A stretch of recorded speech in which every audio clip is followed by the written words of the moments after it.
Hi అండి, నేను మీ భవ్యని. Welcome back to అత్తమ్మ కిచెన్స్. రైస్ మిగిలిపోతే మనకి చాలా బాధగా అనిపిస్తుంది కదా.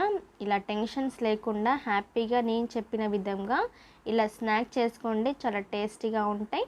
పిల్లలు కూడా ఇష్టంగా తింటారు. మీరు కూడా ఇలా ట్రై చేయండి.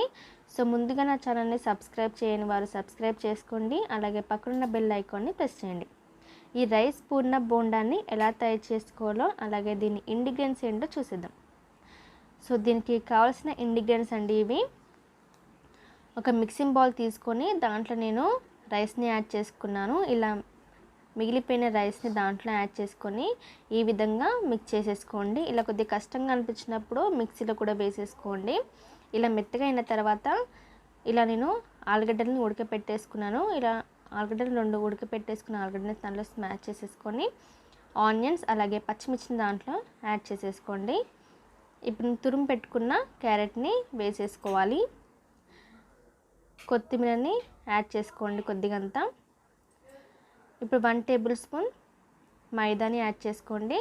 సో మనకి మైదా బదులు గోధుమ పిండి కూడా యాడ్ చేసుకోవచ్చు.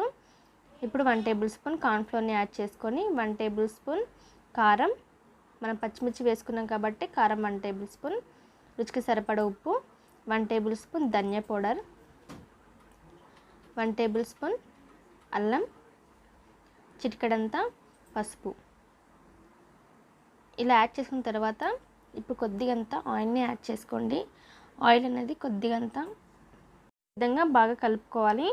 సో కొద్దిగా ఆయిల్ని వేసుకోవడం వలన మనకి స్మూత్గా వస్తుంది, అలాగే మనకి వాటర్ వేయడం అవసరమే లేదు. సో మనకి ఈ కన్సిస్టెన్సీలో వచ్చేస్తుంది. ఇలా కొద్దిగా పిండిని ఈ విధంగా తీసుకొని ఇలా బాల్స్ డివైడ్ చేసేసుకొని పక్కన పెట్టేసుకోండి.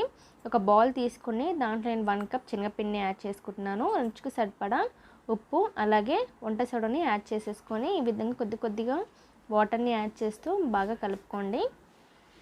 మనం కొద్దిగా వాటర్ని యాడ్ చేసేసుకొని అంటే మనకి బజ్జీ చేసే పిండిలాగా అంటే ఇంత పల్చగా వచ్చేస్తుంది. సో మనకి ఈ కన్సిస్టెన్సీలో వచ్చేస్తుంది మనకి పిండి అనేది. ఇప్పుడు స్టవ్ ఆన్ చేసుకొని ప్యాన్ పెట్టేసుకొని డీప్ ఫ్రై సరిపడా ఆయిల్ని యాడ్ చేసుకుంటున్నాను. ఇలా నేను బాల్స్లా చేసుకున్న అన్నం ఉంటుంది కదా, దాన్ని శనగపిండిలో డిప్ చేసేసుకొని ఆయిల్లో యాడ్ చేసేసుకుంటున్నాను.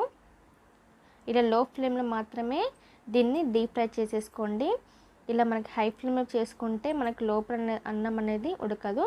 సో లో ఫ్లేమ్లో మాత్రమే డీప్ ఫ్రై చేసేసుకొని ఈ విధంగా టర్న్ చేసేసుకోవాలండి. సో మనకి గోల్డెన్ కలర్ వచ్చే విధంగా చేసేసుకోండి. సో ఇలా గోల్డెన్ కలర్ వచ్చిన తర్వాత సర్వింగ్ ప్లేట్లోకి యాడ్ చేసేసుకోండి. సో ఇలా మొత్తం ట్రాన్స్ఫర్ చేసేసుకోండి. సో ఈ విధంగా చేసేసుకున్నాం కదా.